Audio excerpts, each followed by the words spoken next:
So those two gentlemen are joining us to give us their perspective on all of what is going on. But starting off with Dr. Paul Adanaba, who is a senior advocate of Nigeria. Good morning, and thank you for joining us on the program today. He joins us virtually.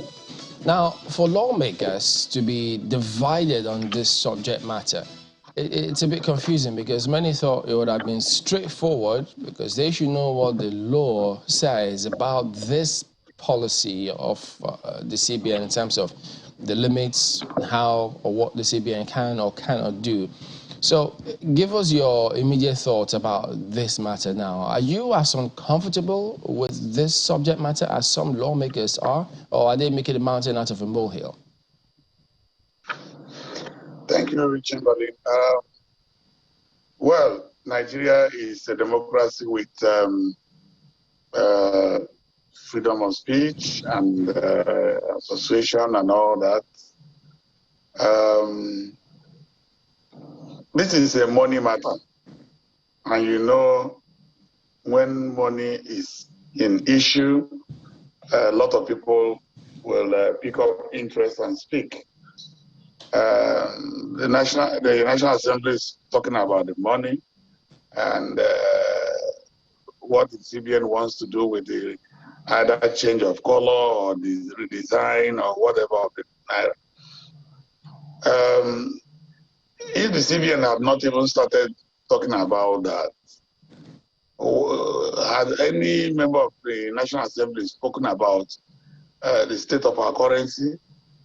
Has the CBN Act been amended in that regard since 2007? So they can be concerned, really. But the CBN has powers under Section 2 of the CBN Act. Those are part of the principal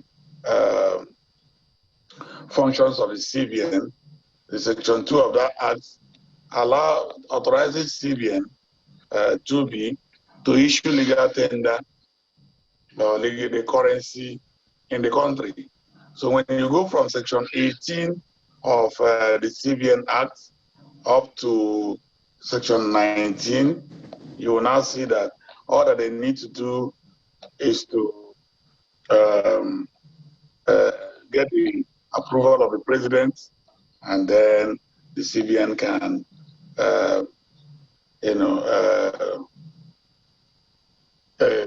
issue these tenders in the denomination, in the fraction, and the design. So these are what the president approves. So if you are listening to the CBN government, yeah, but Dr. Nadaba, if I could just jump in there, Mr. Fadana he's written about these matters concerning how CBN is not exactly correct on this matter. In fact, he refers to the Money Laundering Act of 2022, if we could pull that up. And he also refers to Section 2 of the same act. And 2.1 says, no person or body corporate shall, except in a transaction through a financial institution, make or accept cash payment of a sum of exceeding A, 5 million naira or its equivalent in the case of an individual, or B, 10 million naira or its equivalent in the case of a body corporate. So for CBN to say individuals cannot withdraw more than what, 100,000 naira, and corporate bodies 500,000 naira, he thinks based on this, it is flat out wrong. Now, you are talking about withdrawal limits. That, if you look at the Money Laundering Act, is a specific legislation in that regard. It is a legislation aimed at checking misuse of the currency and money laundering. Now, what the CBN issued was not a law in terms of the withdrawal limits. This is like a transition policy which they issued. I am not in support of that withdrawal limits because, like you rightly pointed out, that is not provided for in the CBN Act, and actually it goes against the Money Laundering Act. To that extent, yes. But we are looking at the power of CBN to even first issue the currency, redesign the currency, and having said that, yeah, I don't know whether you were using the Nigerian currency. Anybody who used the Nigerian currency at the times that they changed currency in CBN, the hardship on Nigerians was just too much. It was just too much. There's a wide gap between policies, laws, and reality.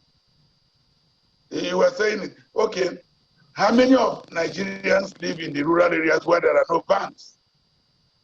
The CBN appears to have believed that every Nigerian has a bank account, banks are everywhere, and they are functioning. And the timing is so short. Well, how many days do we have to 31st of January? So there will be stampede. Even for Christmas celebrations, if care is not taken, people will not have money to spend because the banks will, as of today, are ATMs dispensing the new currency? No. How many ATMs are dispensing it? With the limits. People, how much is the transport fare? I live in Lagos. Between Lagos and about where I come from, where would you get the money to pay? But now, if it's 20,000, the transport fare is over 20,000 already. Until after so, December.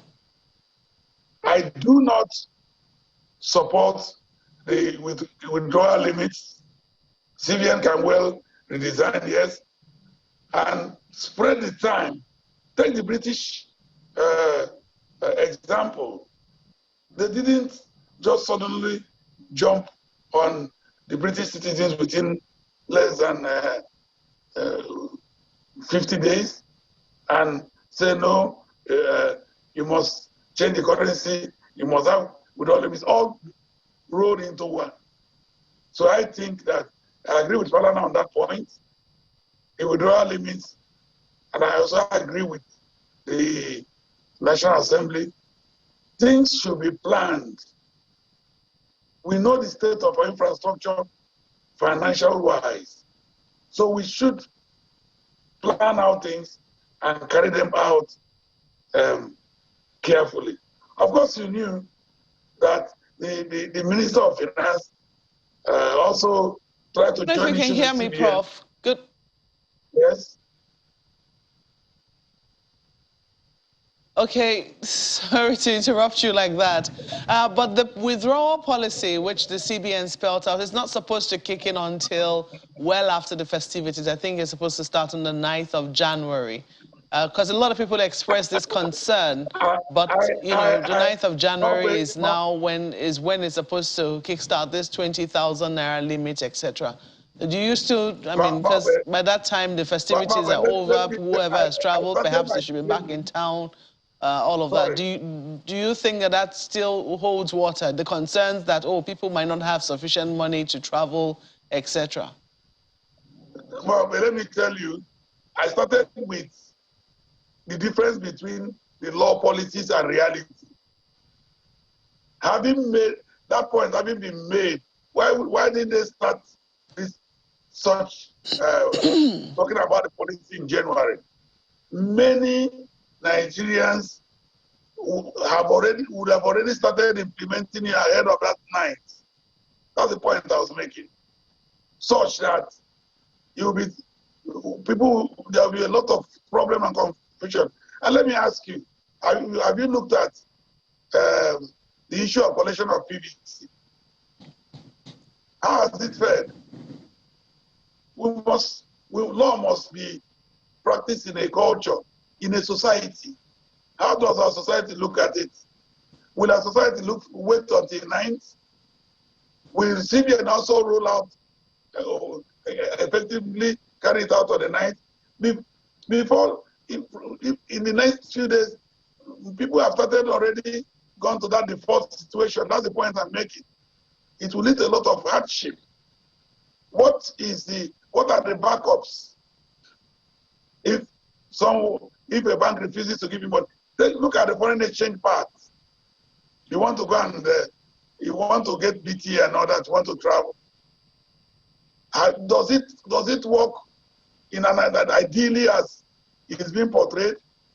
Those are the points I'm making. People are agitated. And I'm saying maybe it is to check corruption, check money that are out of circulation, check counterfeiting, and all this. All right, Dr. Anaba, just hang on a minute. We also have another guest in Lagos. Perhaps he will equally shed light on operationalizing some of these policies. Our colleagues in Lagos will do us the honors. Go ahead, guys. Thank you, Chamberlain. Well, Mr. Agada Akpochi is here with us. He is a practitioner, scholar in diffusion of innovation and digital financial services. He is a certified payments professional, digital financial services expert, mentioned that. And he's also a lawyer. Thanks for joining us this morning. Thank you, Ayo. Thank you, Nigerians. Are we making a mountain out of a molehill? Yes, we are. And it's natural. It is natural because man by nature resists change. But the reality is that, as Charles Darwin told us, it is not the strongest of species that survives. Neither is it the most intelligent. It is that is adaptable to change. And we are dealing with change. I don't see how easy it would be for anyone to change to being able to cash check up to 200,000 naira or 150,000 naira and now reduced to just 50,000 naira. Okay, first and foremost, I think what Nigerians need to understand is first the state of the law. And I respectfully urge the two senior advocates who have commented on this matter, Dr. Ananaba and also Femi Falana, both senior advocates of Nigeria, to reconsider their position for the following reasons. Number one, the Banks and Other Financial Institutions Act states expressly that banks shall be regulated exclusively by the Central Bank of Nigeria and no one else.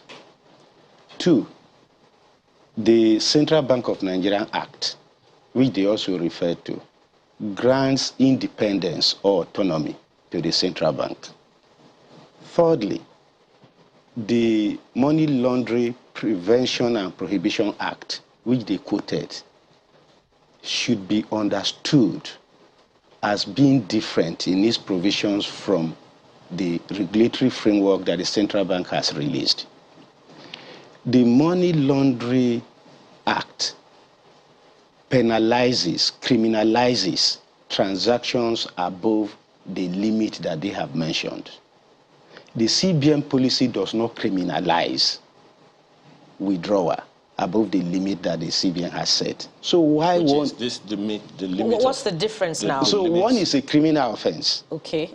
So when they say within which context, when it is used criminally? So if you transact above the limit stipulated in the Money Laundering Act, it is a crime.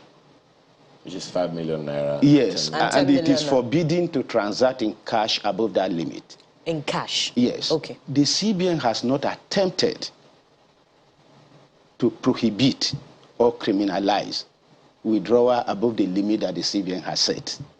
The CBN has only said, if you want to transact above this limit, don't ask poor Nigerians to subsidize you. Above which limit now? The 5 million or the 100,000? The 100,000. So when they say that what the CBN has done is inconsistent with the provisions of the Money Laundering Act, that is not correct, with due respect.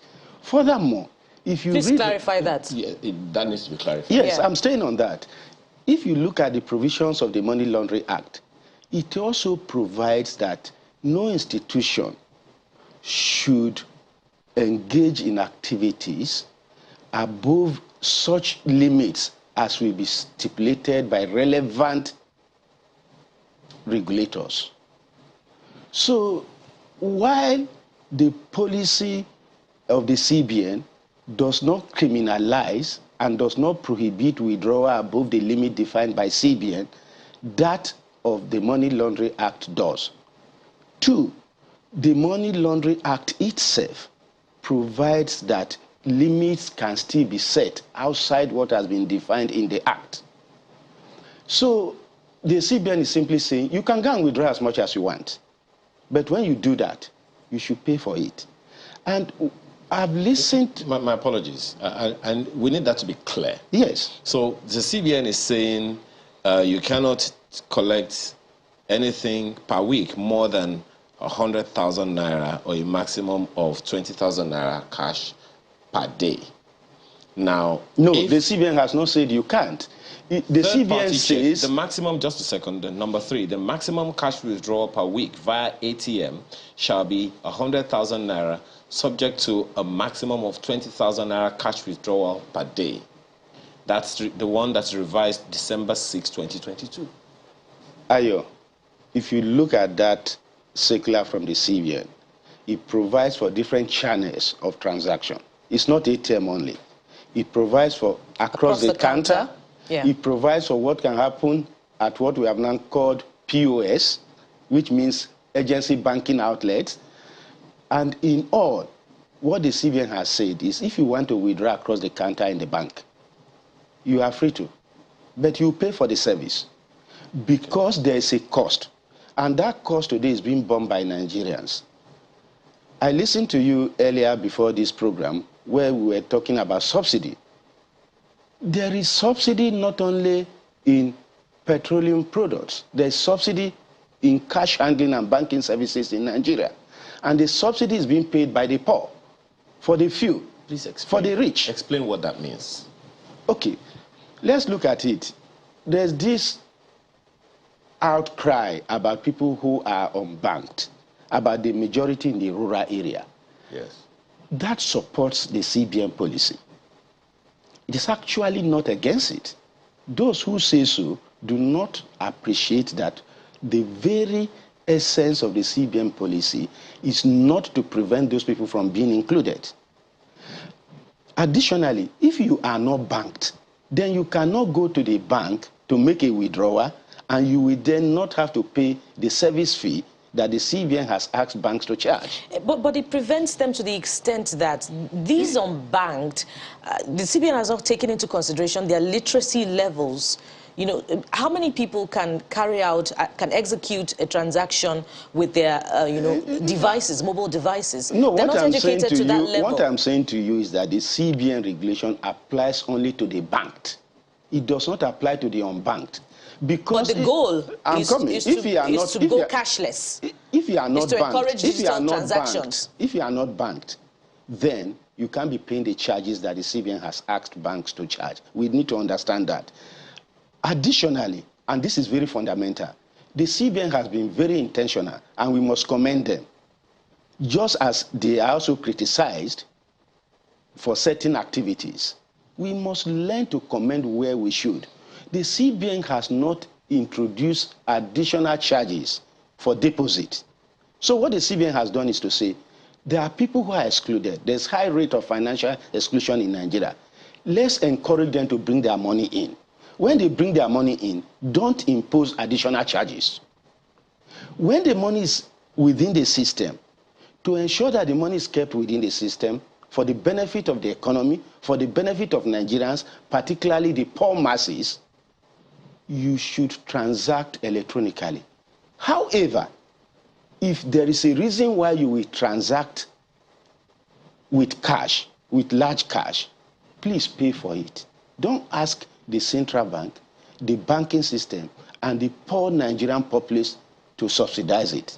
And when you look at the number, this is a country that has a salary policy, minimum pay is 30,000 naira.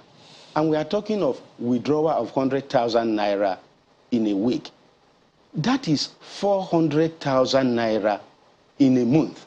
How many Nigerians have 400,000 naira in their bank account that they will withdraw 100,000 naira every month. So my appeal really is that the Nigerian elites should please do a reflection and ask the question, are we fighting for the public or we are fighting for the few? Mr. Poji, you have not addressed the difficulties that Mr. Nanaba talked about, which this would, impose on the unbanked and the uneducated to the extent that, they can participate effectively in the cashless economy, which is the goal of the CBN. How many people can execute transactions with their mobile devices? Not many of them are educated to that extent. And then when you go into the hinterland, how much do people have anyway for them now to start patronizing the services of POS, which is expensive? On each 10,000 naira, you're paying 200 naira. So these are some of the things, these are some of the difficulties that will be imposed on the unbanked. No, there's no difficulty imposed on the unbanked. I just outlined them. No, and you need to listen to my perspective on this. The policy applies to only the banked, not the unbanked. As you said, if someone is not banked, how will the person go to a bank? How will the person be charged 5% for cash withdrawal? If the person is poor, then the person does not have enough money to withdraw 100,000 naira a week, which is 400,000 naira a month. So we must be careful not to defend the rich under the disguise that we are defending the poor. Doesn't this even further tell the unbanked to remain unbanked? No. On the contrary, it tells the unbanked to come in, because when you come in, you are not charged for coming in. You are not charged for bringing your money. And then when you want to transact for the unbanked, they are the poor. Are you taking into cognizance? They don't have 400,000 naira a month to spend. Let me stretch this a little further. Are you taking into cognizance the absence of ATMs and POSs in these hard-to-reach areas as well, when we're talking about the unbanked? You don't need ATM. You don't need bank branches. And that is why I talked earlier about change. It's a change initiative. And we need to begin to look at it with a different mindset. Otherwise, we will not get the result we want. And when you want to achieve development as a nation, it cannot be accidental. It has to be intentional. You talked about ATM, you talked about POS. If you go to our rural communities, and if you look at the statistics from the Nigeria Communication Commission, you have a high teledensity rate of over 100% in Nigeria. There are many more people carrying a telephone handset than those carrying a payment card, which is called, for whatever reason, ATM card in Nigeria. So you don't really need the ATM. Thank you for staying with us. Well, Prof, you've been listening most certainly, and those issues, I'm wondering how you would want to react to them. The reference to BOFIA, the BOFIA Act, the reference to the CBN Act, the reference to the Money Laundering Act that Mr. Akpoji has mentioned here. How do you respond to some of these things? What's your take on his arguments? Well, I thank him for his perspective and analysis, but Nigerians know that we are not talking about scholarly arguments. We're not talking about perspectives alone. We're talking about realities. The intention of CBN obviously is good. The issue here is not about whether it's good or not. The issue is not only about whether CBN has powers to do what they are trying to do. The intention is that law must not ignore the society. A law that ignores society will have no value. It will be observed more in breach. That's the point being made. But what are your concerns, Prof? Because what he's saying here, clearly, kind of one way or the other, agrees with some of the things you're saying. The argument is not that money cannot be spent at all, but that cash withdrawal, cash in the circulation, within society should be limited. That's been the argument of the CBN for very many years, and I think that's the same thing that he's saying, essentially saying people should go more cashless than using cash for transactions. Let me pose a question. Even me, or you speaking, how effective is the cashless operation of the CBN? How effective has it been? How many times have you tried to transfer money and there's no network, or transfer money takes more than a day? What if you are on the way, on the highway, for example, you want to buy something on the road, and you have to pay by, you transfer, and you go to CBN, they tell you there's no network. You want to buy fuel, for example, you're traveling. You will wait until network comes. These are the issues. That's why I was saying that if theoretically speaking, any person can come with theories that look sweet, that look nice. We're talking about a reality in the economy where you are going to practice that theory. And that's a valid point, Prof. Maybe Mr. Pochi, it's definitely a concern. Digital financial services is the way to go, but the technology to drive it, it's the experience of many Nigerians. Okay, thank you, Ayo. I would like to say that when you talk of the experience is good, but it's bad because when you are not served, you are unhappy. And Certainly. That is what you remember. I can tell you that in terms of approval rate, we have over 98% approval rate for instant payment in Nigeria. If you look at data is this? Nigeria Interbank Settlement Systems, in November alone, NIBS recorded 38.9 trillion naira worth of transactions on instant payment. Successful transactions. Yes, How about and that led to How about 354 trillion naira worth of transactions in the first 11 months of the year. I wonder if that's just a second, like Bukola. How about failed transactions? So yes, there are failed transactions. What's the worth of that one? And the failed transaction, as I said to you, is less than 2%. So if something is successful 98 out of 100 times, you would not say because there is failure representing only 2% that it is not the way to go. And I'd like to talk about the practical realities that Professor Ananaba spoke to. When you say you want to buy something on the road, worth how much? You are allowed to have cash, and the cash you will carry should be enough for what you want to buy on the road. But even on the road, if you are driving and you need to fill your tank, there's no reason why you cannot make payment electronically. And the mistake is that we focus on what we know. Because of that, we are looking at those who are using mobile app and you need data service. What of USSD, which can serve everyone, not the likes of those of us who are speaking on television now. So you can use the USSD channel and you will transact, but the more important thing is that the things you will do on the road, you can do with the cash that CBN allows you to withdraw. If you have to do much more than that, pay for it. Well, Mr. Pochi, it's the reliability of even the USSD code, because all of these things are related. Just before Chamberlain comes in, I'd like Professor Onanaba to talk about the security component of it, which many Nigerians have lauded as it will discourage banditry and kidnapping and the payment of ransom. When you consider that, don't you think that the benefits outweigh the odds that we've been looking at in the last half hour? Yeah, thank you.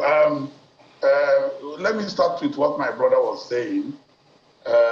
You use USSD. It's so simple to say so. In which part of the country will you use the USSD? Nigerian banking system has given 98% success. From which reliable pool? From which reliable data? From my own transactions, I don't agree with that data. That's the point I'm making. And I know many people don't.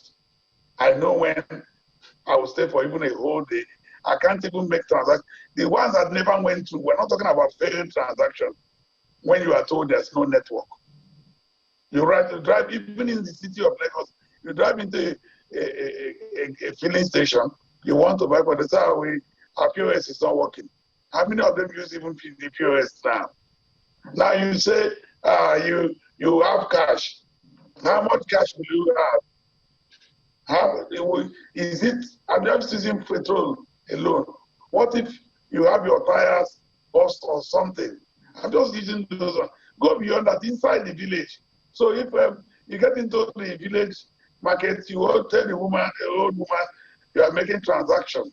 What about false transactions that people show you it is successful? At the end of the day, it's not successful. So I'm not looking at the negatives alone. There are positive sides of electronic transactions, and Nigerians are welcoming it, and it is gradually getting into the system and getting operational. And I'm saying that we should make haste slowly. We should take it in a manner that will be much more beneficial. How much really? Is it this limit that the CBN has announced? Were you talking about people that have families, that have children, that have no ATM cards, that have no banking facilities? So let's not just argue for the purpose of argument. Let us make argument to be beneficial. CBN has a good intention, fine. But how do we proceed? Yes. All right, so Mr. Naba, let me take it back to Mr. Akpochi to get some response from him on this one. Incidentally, I mean, even in countries that their technology and system is a lot stronger, they still tell you cash is king. They have way stronger cashless policy. They still insist cash is king. So, Mr. Akpochi, it comes across from what Mr. Nadaba is saying that you seem to be ignoring some of these concerns because, according to you, if they're less than 2%, well, it's still a success rate. But when you say that one should be careful, or people should be careful not to defend the rich, you also make it sound as if people want to withdraw the monies they made legitimately, there's a crime in it.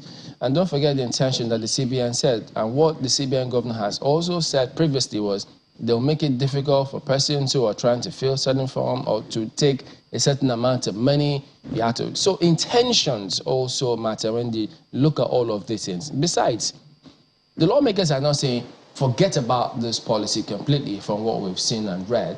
They're saying adjust it to accommodate some of these concerns that people have. What is wrong with that? Thank you, Chairman. I would like to use the example that Professor Naba has given. He talked about the rural woman in the marketplace. The rural woman in the marketplace does not sell any item that requires you paying 100,000 naira. The rural woman does not generate total sales of 100,000 naira in a week. So the point is that in reality, the policy does not adversely affect them. The policy affects those of us who are having a conversation now. We are the ones that have 400,000 naira or more in our bank account and want to make withdrawal, and we are concerned that we are allowed to make the withdrawal, but the poor will no longer subsidize us. Where did you get this? Where did you get this data of yours from, that the rural people in the rural areas don't make such transactions? How did you come about that? Well, we have sufficient data on the socioeconomic status of Nigerians. We know that we talk about poverty rate in Nigeria. We have sufficient data on all that. The World Bank, the Nigerian Bureau of Statistics, we have all seen those data. So I do not think that we should deny those data because we make an argument that supports the rich and not the majority. If you look Ayo or a Chamberlain, you may say, yes, I would like to spend more than 100,000 naira in a week in cash. Then please go ahead, but pay for it. Nobody is criminalizing it. But let us not say that the rural woman wants to spend 100,000 naira or more in a week. No, the rural woman does not need to spend that much because the rural woman does not have it. Except if we now want to ignore all the statistics that are out there about poverty rate in Nigeria. If you go to the banking system in Nigeria and you take statistics, over 90% of bank account holders do not have savings of up to 400,000 naira in their account. So if the CBN allows people... Kochi, yes. You know, so some of the issues you've raised, I'm not exactly sure if that's the case, because I know several people in the rural areas who do transactions in a day, a week, for instance, way more than 100,000 naira in a week, way more. And besides, when you then say that this is for the rich, that cannot be true, because don't also forget that even if you're transferring or doing a transaction of 20,000 naira online or cashless, whichever way, you still pay to the banks. They charge you for all of those processes. So it is those who are even performing these functions, maybe the banks, the cashless operators, they are making a kill out of all of this other transactions. Maybe those are the people who will love this policy when you keep talking about arguing for the rich. So to that extent, that's not exactly correct from your perspective. Okay, thank you, Chamberlain. If you go to the bank and you are withdrawing money, it means you are no longer transacting electronically. And you will not be charged if you are withdrawing 20,000 naira. You will not be charged if you are withdrawing 99,000 naira. Even if you want to withdraw above 100,000 naira, you are still allowed to withdraw. But please pay for it, because cash constitutes a huge component of the cost of banking service. Sorry to jump in. I need to just let us listen to this perspective from the CBN governor. This was during the launch of this new Naira, so that we'll see whether we can understand the intention or the intendment of the policymakers. Listen. Following the redesign and issuance of this note, we will go forward to insisting that cashless will be nationwide. We will restrict the volume of cash that people will withdraw over the counter. If you need to draw large volumes of cash, you will fill uncountable forms. We will take your data, whether it's your BVN, your NIN, so that security agencies like EFCC or enforcement agencies like EFCC and ICPC can follow you and be sure that you are taking that money for good purpose.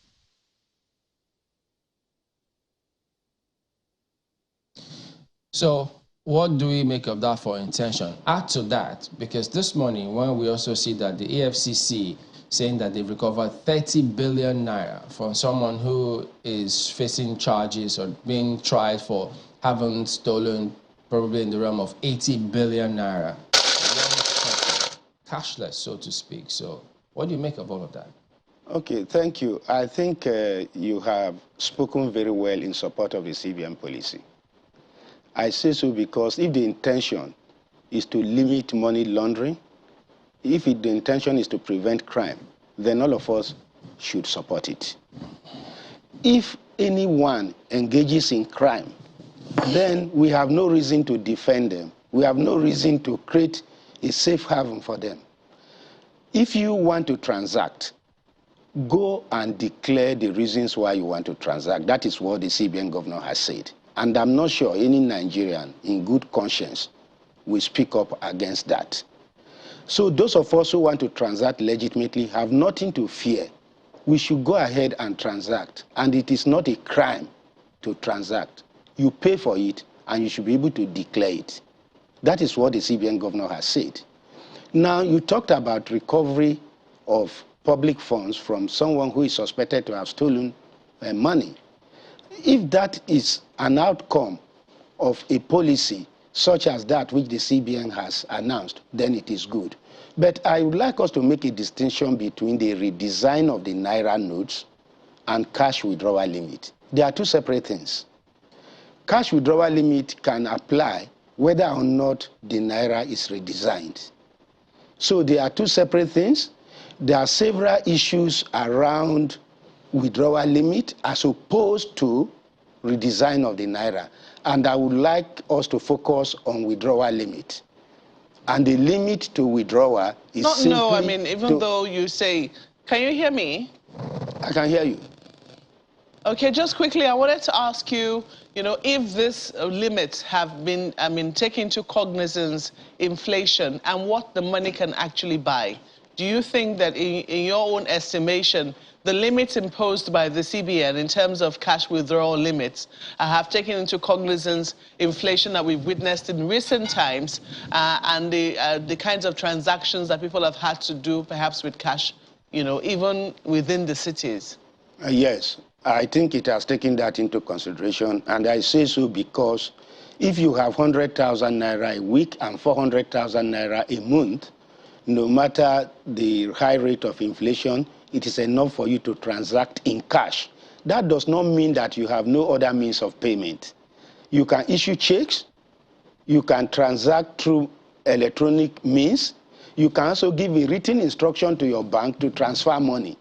So what we are talking about is essentially retail payments, and we need to focus on that. If you want to do retail payment, then it is not expected that will be transactions in high value.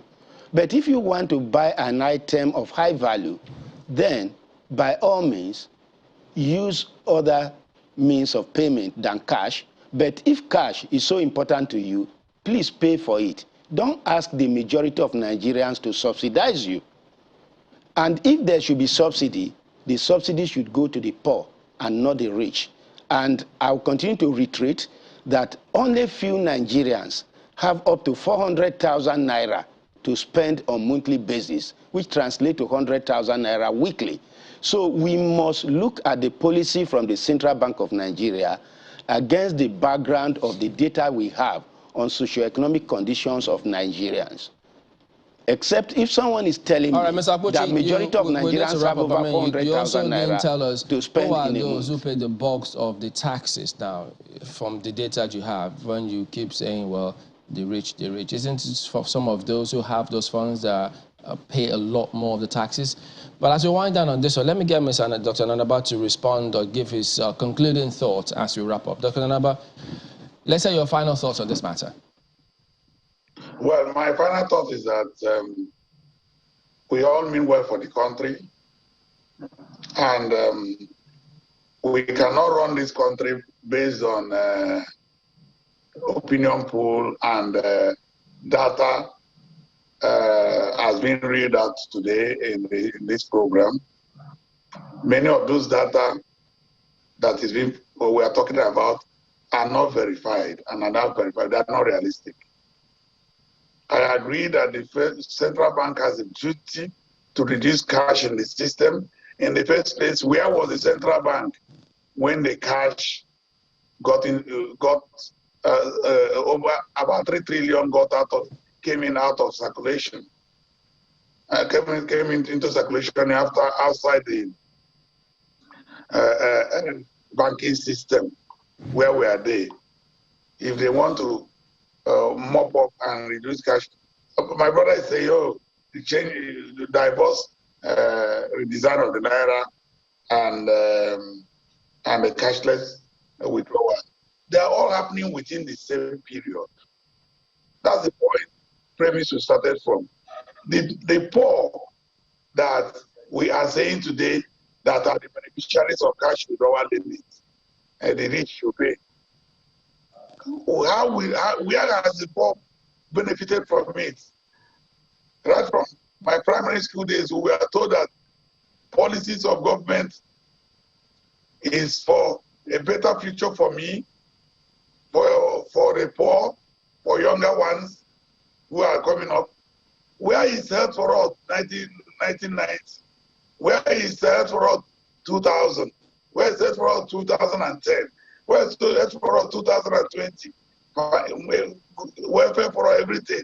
So let us leave television theoretical arguments and come to reality. We want to reduce cash in circulation, we should have taken the issue of resign of the Naira and finished with it. First, cash withdrawal limits, and phase it. It will go in phases until we won't get to maybe this level where it's been talked about. Nobody is saying that the intention is not good, but the implementation has to be reviewed. You can look at the National Assembly saying they were not even taken into consideration, carried along in this process. They are the representative of the people too. Nobody is saying that CBN should not carry out this assignment, but they should carry it with a human face. When the implementation of these things begin, many of us will be affected, either directly or by our relations. How can somebody say that no Nigerian will, Nigerians should, 400,000 is enough to spend in a month? When a carpenter, a mason, a bricklayer, a mechanic works for you. We need to wrap up at this point. Thank you very much indeed for your perspective today. Dr. Paul Wadanaba is the senior advocate of Nigeria. Well, let me get it back to Lagos, where you can respond to some of those. Don't forget the banks, well, they have consistently declared humongous profit during COVID, during recession, when companies lay off. They always declare huge profit almost any time. So why won't this policy pay them to say we should pay for it? Okay, thank you. I would like to support guys. Professor Anandaba by saying that the policies and decisions made should be data-driven and should relate to reality. And speaking about data, I would like to refer to the World Bank report on digital financial services for 2020, which indicates that 850 million mobile accounts were opened across 90 countries, and Africa is leading with 21% of adult population using mobile money or digital financial service. But Nigeria, which is the largest economy in Africa and the largest population, is trailing behind at a poor rate of 3%. So the data are out there, and this is data from the World Bank. Now, if you build on that data, what we should ask is that if you want to encourage certain outcome or behavior, what should you do? You need to use policy and regulatory frameworks to inform the behavior of people. The challenge. And that is what we need to encourage in Nigeria.